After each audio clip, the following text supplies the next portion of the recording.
महाभारत के युद्ध में पितामह भीष्म के बाद द्रोणाचार्य को कौरवों ने अपना अगला सेनापति बनाया और गुरु द्रोण पितामह भीष्म से भी विनाशकारी सेनापति साबित हुए। इन्हीं के नेतृत्व में अभिमन्यु और सत्यजीत के साथ साथ जरासंध के सभी पुत्रों का वध हुआ था तथा गुरु द्रोण ने ही द्रुपद, विराट, शिवी और धृष्टद्युम्न के तीनों पुत्रों का वध किया था। गुरु द्रोण ने युद्ध के 14 दिनों में 25 महारथियों का वध किया तथा पांडवों की 40% सेना अकेले ही खत्म कर दी थी।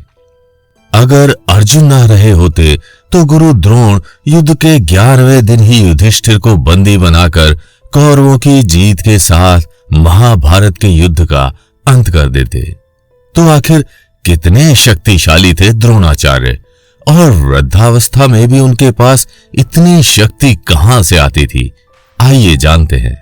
लेकिन वीडियो शुरू करने से पहले जय श्री कृष्ण कमेंट करना बिल्कुल भी मत भूलिएगा।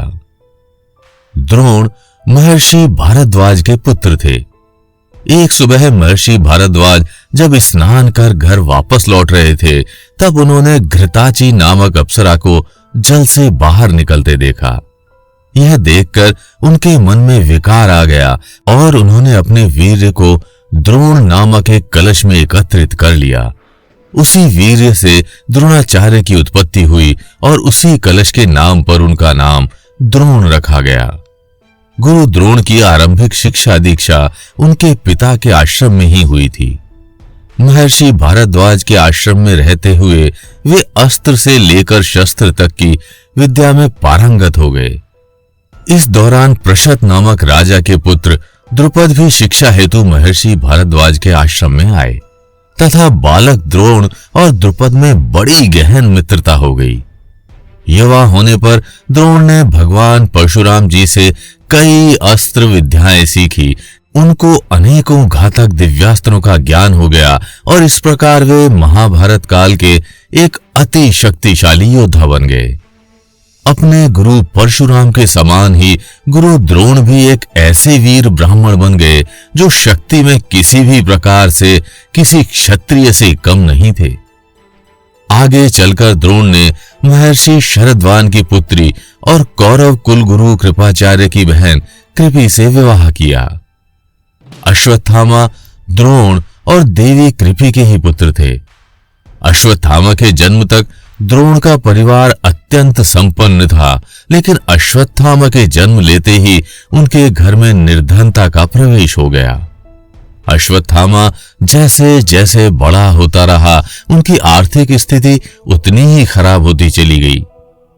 उनकी सीखी हुई विद्या उनके किसी काम न आई और एक ऐसा समय आ गया कि उनके घर में खाने तक की कमी होने लगी। एक दिन गुरु द्रोण ने देखा कि बालक अश्वत्थामा अपने मुंह पर चावल का पानी लगाकर दोस्तों से कह रहा है कि वो दूध भी कराया है। ये देख गुरु द्रोण का कलेजा फट गया और वे गाय दान मांगने के लिए नगर में निकल पड़े। लेकिन गुरु द्रोण को किसी ने भी गाय को दान स्वरूप नहीं दिया। तभी गुरु द्रोण को उनके बचपन के मित्र द्रुपद की याद आई जो पांचाल देश के राजा थे।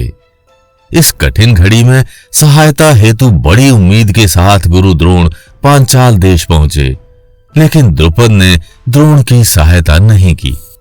पांचाल नरेश द्रुपद ने द्रोण को बड़े अनादर भाव से अपमानित किया और द्रोण उस अपमान का घूंट पीकर वापस लौट आए। अपने बाल सखा के इस व्यवहार से द्रोण न सिर्फ दुखी हुए बल्कि उनके मन में बदले की भावना भी पनपने लगी। अपमानित द्रोण भले ही एक निर्धन जीवन जी रहे थे, लेकिन उनके जीवन का यह दुख ज्यादा समय तक नहीं टिका। कुरु वंश के संरक्षक भीष्म पितामह परशुराम जी के ही शिष्य थे और वे द्रोणाचार्य की विद्वत्ता से भली भांति परिचित थे। इसलिए भीष्म ने कुरु कुमारों की शिक्षा के लिए द्रोण को चुना और यहीं से शुरू हुई द्रोण के गुरु द्रोण बनने की कहानी। कुरु वंश से जुड़ते ही गुरु द्रोण के परिवार का भाग्य बदल गया और वे संपन्न हो गए। गुरु द्रोण कुरु कुमारों के साथ साथ अपने पुत्र अश्वत्थामा को भी शिक्षा देने लगे।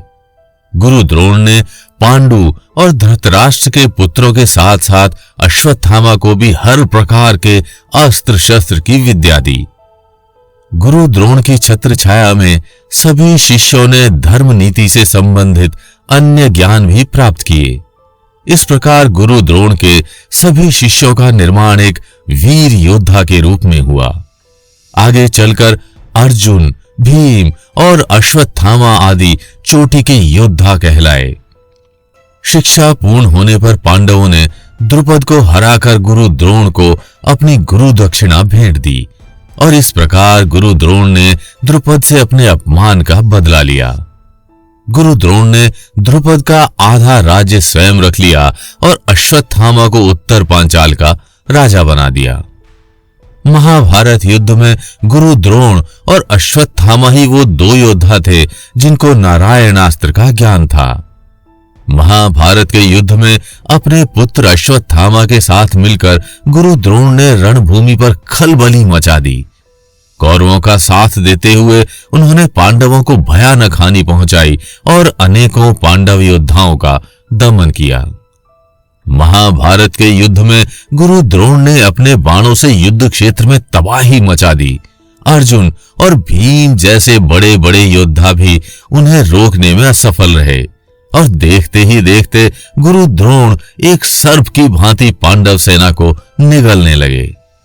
महाभारत युद्ध के 11वें दिन गुरु द्रोण को कौरवों ने अपना सेनापति चुना और द्रोण ने कुरुक्षेत्र पर वीरता के अनेकों अध्याय लिखे। चक्रव्यूह, अभिमन्यु और द्रुपद के वध जैसी विख्यात महाभारत की घटनाएं गुरु द्रोण के कार्यकाल में ही हुई। महाभारत युद्ध में गुरु द्रोण और अश्वत्थामा ही वो दो योद्धा थे जिनको नारायणास्त्र का ज्ञान था। शायद यही कारण था कि अर्जुन कभी भी अपने गुरु को हरा नहीं पाए। पांडव समझ गए कि गुरु द्रोण को सीधे रूप से हराना असंभव है। इसलिए पांडवों ने अश्वत्थामा की मृत्यु का भ्रम फैलाया। गुरु द्रोण ने अपने अस्त्र शस्त्र त्याग दिए और मौका पाकर धृष्टद्युम्न ने गुरु द्रोण का वध कर दिया। गुरु द्रोण महाभारत के वो योद्धा थे जिनको मारने के लिए स्वयं धर्मराज युधिष्ठिर को झूठ का सहारा लेना पड़ा। अगर गुरु द्रोण जीवित होते तो क्या पांडव कभी जीत पाते? आप हमें कमेंट करके जरूर बताइएगा और अगर वीडियो अच्छी लगी हो तो इसे लाइक व शेयर कर चैनल को सब्सक्राइब करना बिल्कुल भी मत भूलिएगा।